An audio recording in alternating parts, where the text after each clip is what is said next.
I was talking about this in my talk last week was, and if you're an aviation photographer, you know how this is, or even a travel photographer. You get up in the morning, it's dawn, set up your tripod, everything's set up. You're all where you want to be. And here's this beautiful scene behind you. There's not a cloud in the sky.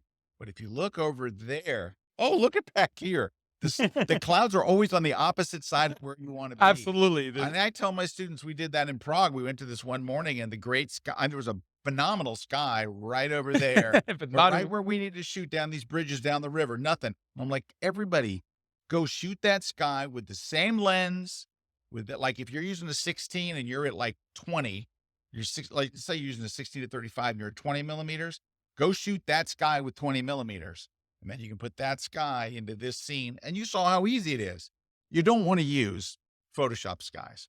Yeah. They only give you a handful of them. Mm. And sure enough, someone go on Instagram and go, "Oh, that's the default sky in Photoshop." Yeah. You don't want that.